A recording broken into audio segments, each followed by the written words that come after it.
시청자 여러분 안녕하십니까. 지금부터 심야방송 제2부를 시작하겠습니다. 제가 보기에는요, 이 검수안박법 국민의힘이 거부하지 않고서는 국민의힘 배견할 길이 없을 것 같아요. 여당을 코너로 모는 길밖에 없을 것 같아요. 만약에 국민의힘이 이거를 동의해서 국회에서 처리해주면 이번 지방선거 완전히 물 건너간다, 이렇게 생각합니다. 그래서 지금부터는요, 국민의힘이 제대로 원내외를 막론하고 투쟁의 시간에 지금 직면해 있다. 이게 저의 판단입니다.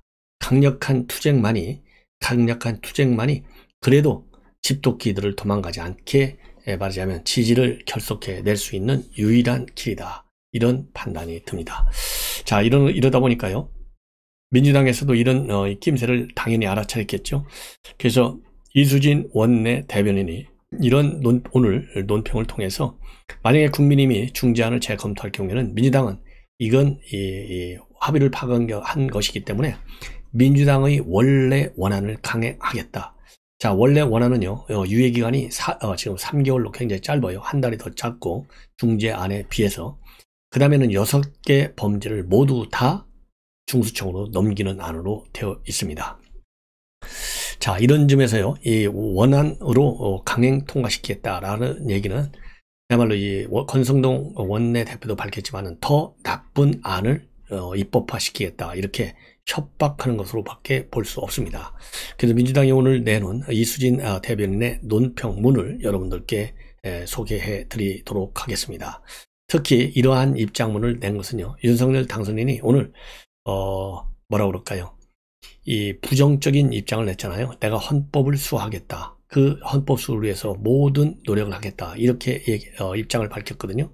이걸 보고 이거 거부하는구나. 그렇기 때문에 강력하게 국회 입법권을 존중하라.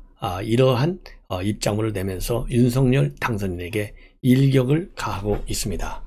자, 그래서 논평문 내용을 보면요, 윤석열 당선인이 벌써부터 여야 합의를 파기 위한 밑자락을 깔고 있다. 검찰의 기득권 수호 논리와 같은 맥락으로 헌법을 언급한 것이라면 헌법 취지에 대한 왜곡이다. 그리고 심각한 모순점이 있는, 이준석 대표도요, 심각한 모순점이 있는 상황에서 더 이상 입법 추진은 무리다. 그래서 최고위원회에서 내일 별도로 재검토하겠다. 이런 입장을 밝혔잖아요. 이러한 이준석 대표의 입장에 대해서도 합의에 영향을 미칠 수 없다, 이렇게 일축을 하고, 더군다나 인수위에서도 존중하다고 한 것 아니냐. 협상 파트너는 이준석 대표가 아니라 권성동 원내대표다. 그러니까 협상 파트너가 아니기 때문에 이준석 대표의 이런 발언, 법적 효력을 인정할 수 없다, 이런 취지가 되는 것이죠. 자, 그래서 만약에 국민의힘이 합의안을 원점으로 돌릴 경우에는 검수완박 원안 강행으로 기울 수밖에 없다라는 점을 지금 경고하고 있어요. 자, 이 민주당 안에는요, 유예기간도 훨씬 더 빠르고, 그 다음에 검찰의 보완 수사권도 아예 언급이 없어요. 이런 점이 말하자면 지금 현재 중재안보다 더 강경하다는 것이죠. 그래서 이제 만약에 국민의힘에서 여야 합의를 무산시킨다면은 앞으로 윤석열 당선인과 격렬한 대립각을 세울 수밖에 없다. 이런 얼리 워닝을 지금 내놓고 있는 거나 마찬가지입니다. 자, 더군다나 민주당에서 강경파 중에 한 사람, 즉 검수완박을 주도한 이 강경파 황운하 의원도 말이죠, 어제 이 검찰 직접 수사권을 점진적으로 완전 폐지한다는 현재의 중재안 내용, 이거를 국민의힘이 지키지 않으면 합의는 대국민 사기극이다, 이렇게까지 지금 우리 국민의힘을 몰아세우고 있는 것이 민주당과 민주당 강경파들의 움직임이다. 이런 점을 제가 지적하고 싶고요. 자, 이번 검수완박과 관련해서요, 여러 가지 이제 문제점이 많이 있지만은 그 중에 우선 부패범죄와 경제범죄는 검찰에 16개월 동안은 그냥 수사하게 놔뒀잖아요. 그런데 더 큰 문제가 6월 1일 지방선거를 앞두고 과연 선거범죄 이거 어떻게 할 거냐.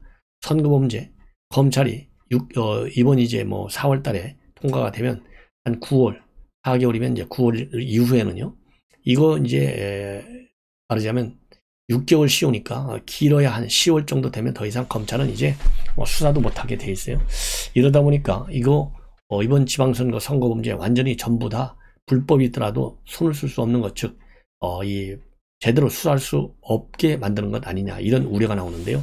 이러한 가운데 오늘 선거 관련 범죄를 전담하는 전국 평검사들이 집단 입장문을 내놨습니다. 제목이요. 전국 선거사건 전담 평론사들이 국민께 드리는 호소문, 이런 내용으로 되어 있어요. 자, 그래서 이 검수완박 관련 지금 여야의 협상안 중지안이 통과되면 큰 혼란이 올 것이다. 6개월 단기 공소시효, 그리고 목전에 둔 지방선거, 대혼란 사태만은 막아야 한다. 이런 입장을 내놓고 있어요. 그러면서 우리나라 선거사건 법리가 굉장히 복잡하고 난해하다. 그래서 6개월의 초단기 공소시효를 규정하고 있다. 단기 공소시효 제도 아래서 선거일 후 6개월 안에 신속한 수사와 결정이 필요한 점 등이 고려돼서 지난해 시행된 수사권 조정과 관련된 개정 법령에서도 선거 범죄에 대한 검찰의 직접 수사권은 유지됐다.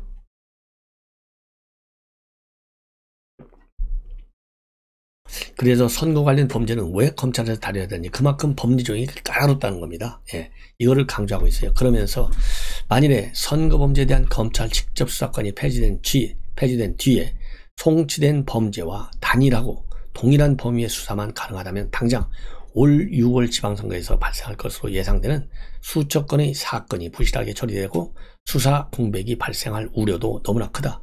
수사할 시간이 바로 부족하기 때문이다. 이러한 우려를 하고 있습니다. 그러면서 공소시효가 임박한 시점에 추가 수사가 필요하거나 선거법 적용에 오류가 있는 사건이 송치 또는 불송치되면 필요한 수사가 있어도 시효에 쫓겨 부득이 불기소 처분을 하거나 경찰의 의견을 그대로 인정할 수밖에 없다. 또한 기소가 가능한 사건임에도 경찰이 수사를 개시하지 않을 경우 사건이 암장될 것이다. 이러한 입장을 밝히고 있습니다. 그리고 이번 지방선거를 고려할 때요, 해당 법안이 통과돼서 6개월 유예 기간 후에 기존 시스템이 작동을 멈추게 된다면 일대 혼란은 불가피하고 공명선거 풍토에도 큰 영향을 미치게 될 것이다. 이러한 우려를 표명하고 있습니다. 그리고 이 선거법은 적용 대상이 국회의원을 비롯한 정치인들이기 때문에 선거 범죄에 대한 검사의 직접 수사권을 폐지하는 것은 국민의 눈높이에서도 명백한 이익 충돌이거나 수사를 회피하기 위한 것으로 인식될 우려가 크다. 단기 공소시효 제도하에서 검사의 선거범죄 직접 수사권이 법 시행 4개월 후에 범죄의 진실과 함께 증발하지 않도록 해달라. 이거를 호소한다.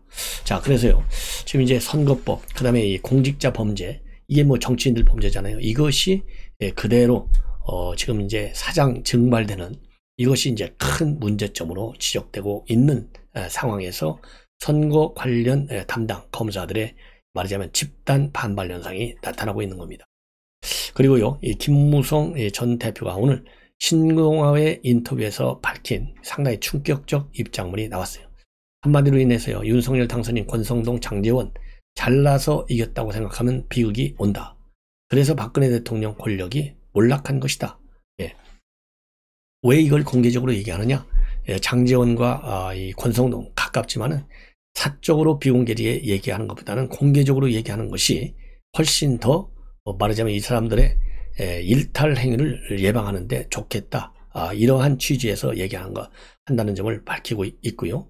그리고 이 장제원, 그 다음에 이 권성동 다 아주 훌륭한 사람인데 장 실장은 인수위가 끝난 다음에는 당에 돌아와서 사무총장을 해야 한다. 그리고요, 또 안철수 위원장에 대해서는 굉장히 비판하고 있어요.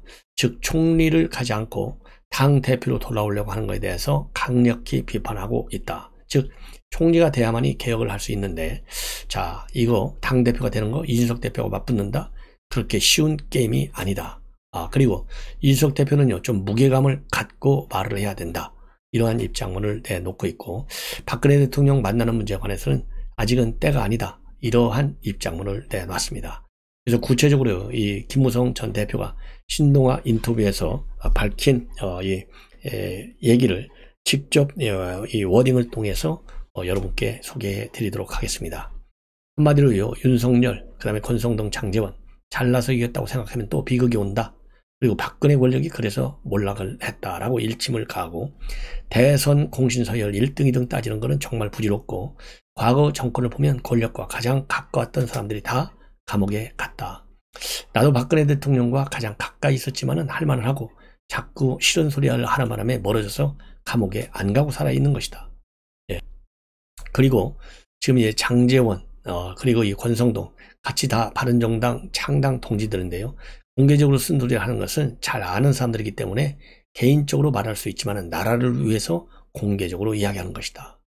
그리고 윤석열 당선인이 윤 핵관들을 장관도 시키고 비서실장도 시키려 했는데 다만 권성동 원내대표는 처음부터 장관을 안 하려 했고 인수위도 안 간다고 했다. 훌륭한 사람이다.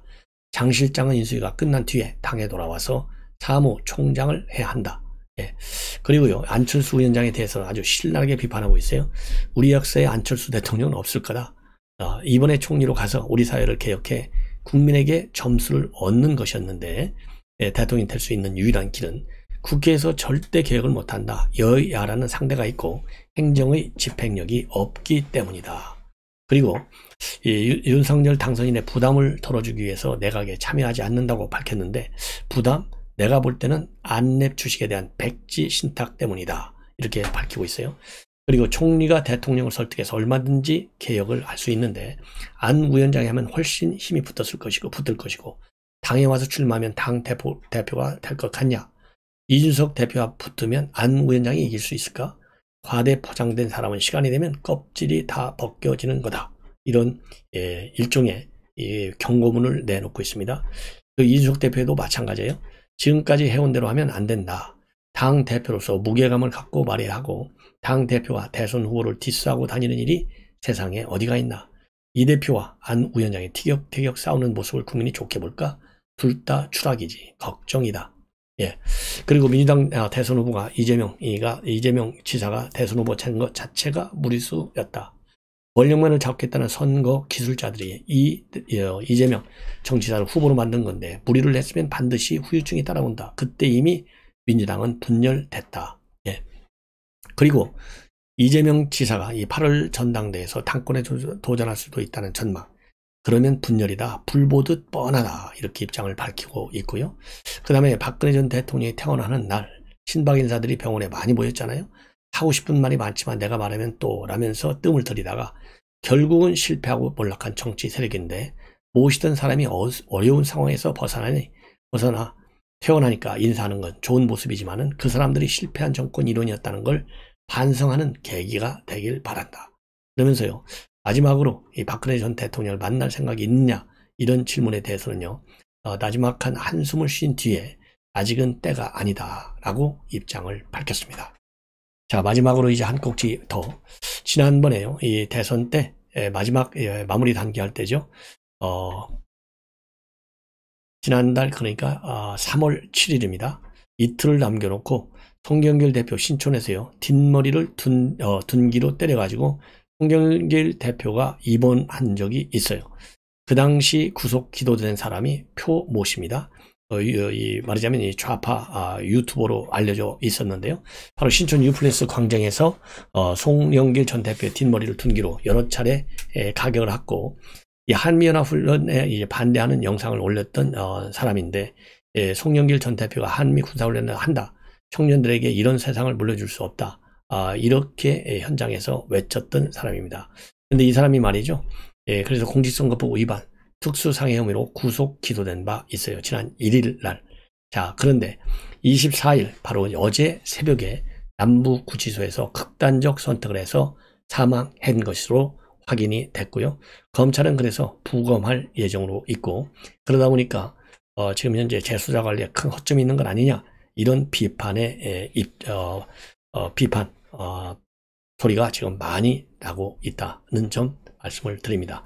자, 어떻게 됐든지 간에요. 송영길 대표 둔기로 때린 거 이거는 반드시 법의 처벌을 받아야 되겠는데 도대체 구치소 관리를 어떻게 하길래 재소자가 극단 선택까지 하는 이 상황이 발생하는지 이게 문재인 정부의 교도 행정이다.